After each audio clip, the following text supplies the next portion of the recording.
Vous avez été nombreux à me demander un tuto pour la fabrication de mes rangements en carton. Si vous n'avez pas suivi les précédents épisodes de cette playlist sur mon atelier, mon rangement et mon organisation, je vous invite à cliquer sur le lien qui s'affiche. Aujourd'hui, je vous montre pas à pas comment je m'y prends. À la fin de cette vidéo, vous saurez précisément fabriquer ces meubles en carton. Avant de commencer, juste quelques infos et règles de base. La technique que je vais vous montrer n'abîmera pas votre bibliothèque ou votre meuble et vous pourrez ainsi optimiser tout l'espace disponible. Rien de plus idéal que le carton pour le réaliser. Vous lui redonnez une seconde vie en le recyclant. Il vous faut beaucoup de patience, je ne vous le cache pas. De l'application, de la motivation, mais rappelez-vous, c'est à la portée de tout le monde.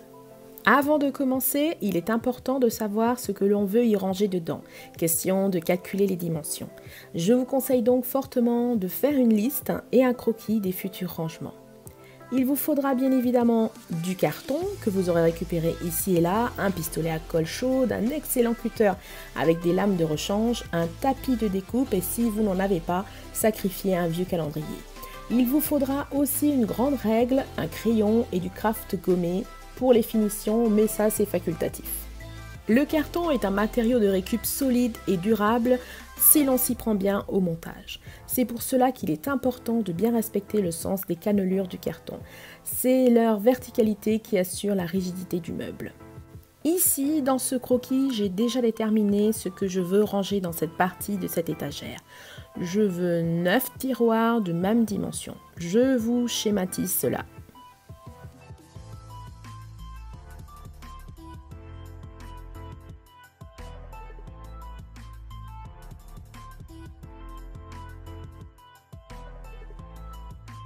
Pour ce faire, il va falloir construire une structure solide composée de 4 planches de carton rainurées.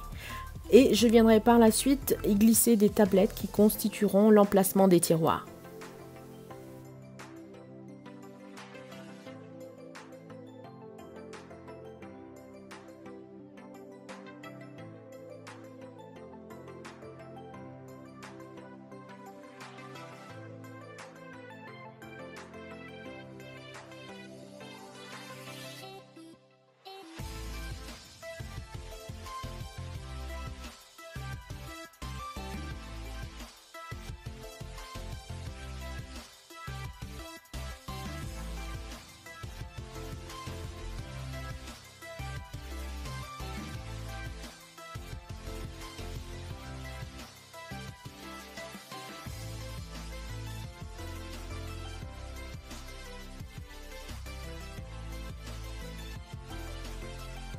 Allez, passons à la pratique.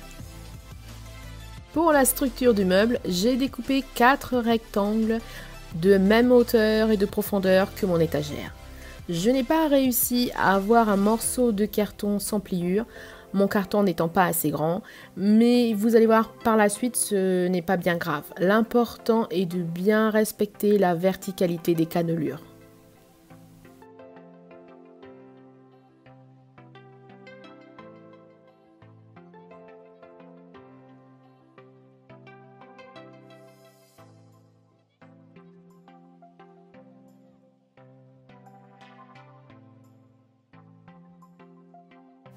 J'ai fait quelques repères pour ne pas me tromper quant au sens.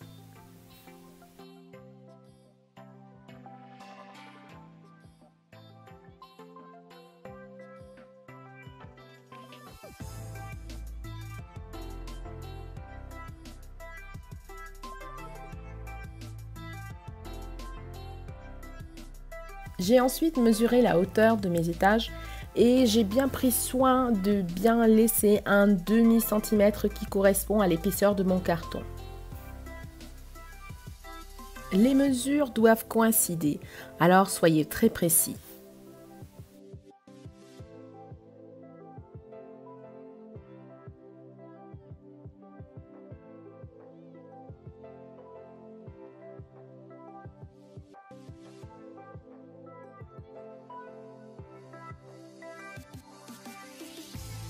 Je vous ai schématisé les différents étages par des triangles, des ronds et des carrés. Je vous invite à en faire de même si vous débutez ou si tout simplement vous n'avez pas envie de vous tromper. Il vous faudra donc 6 rectangles de chaque correspondant aux bonnes mesures et je vais ensuite les coller sur chaque repère. Je vous laisse regarder.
Et voilà le résultat.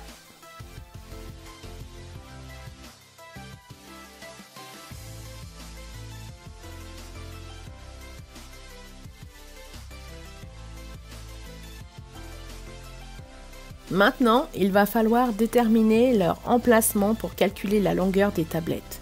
Vous pouvez les agencer comme bon vous semble.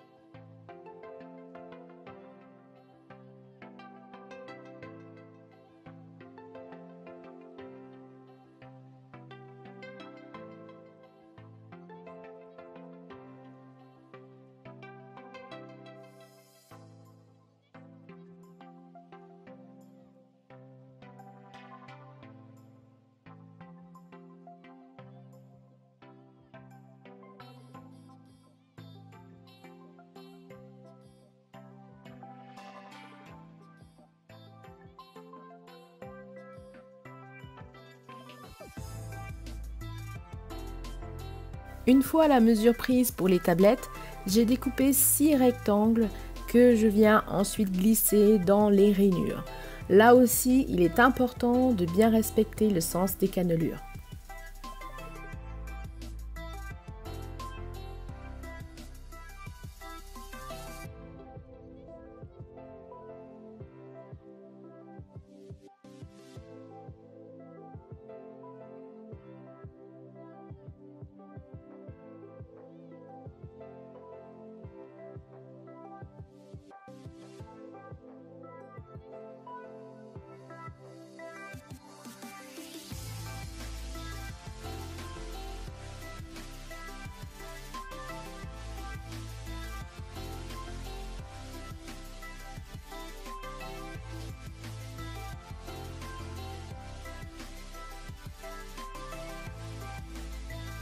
Maintenant, il faut prendre les mesures pour faire les tiroirs.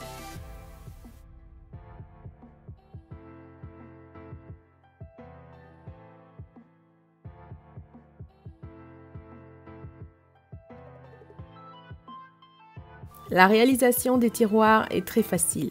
Prenez juste le soin pour le fond du tiroir de retirer l'épaisseur du carton.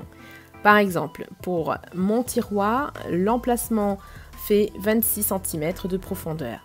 Mais comme dans l'assemblage, je rajoute un rectangle à l'avant et un rectangle à l'arrière, il faut donc que je retire 2 fois l'épaisseur de mon carton, soit un demi-centimètre à chaque fois, donc un total d'1 cm.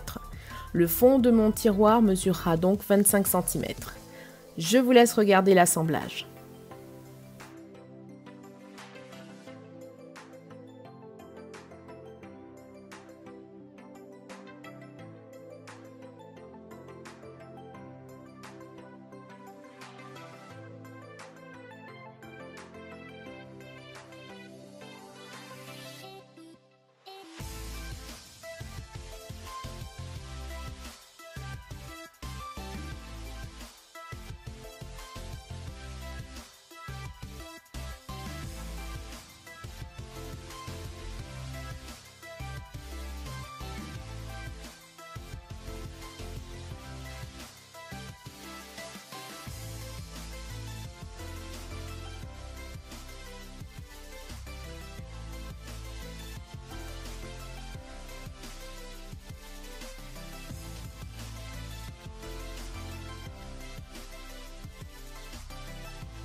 renforcer avec un trait de colle.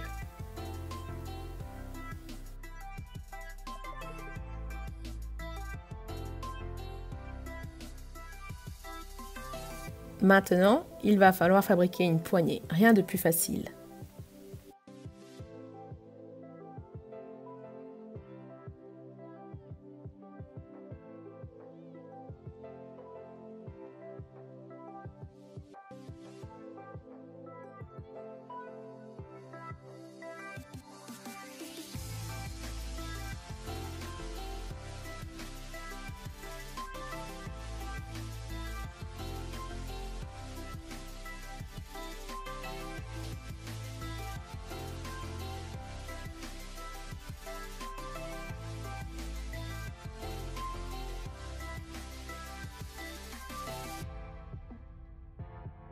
Et voilà, vous savez maintenant comment faire pour créer vos propres rangements en carton et gagner un maximum de place et de temps.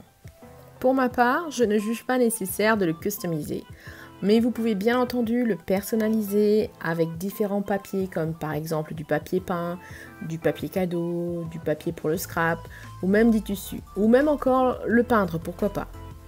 Pour les plus expérimentés et les plus équipés, il est aussi possible de construire cela avec d'autres matériaux que le carton, comme par exemple le MDF.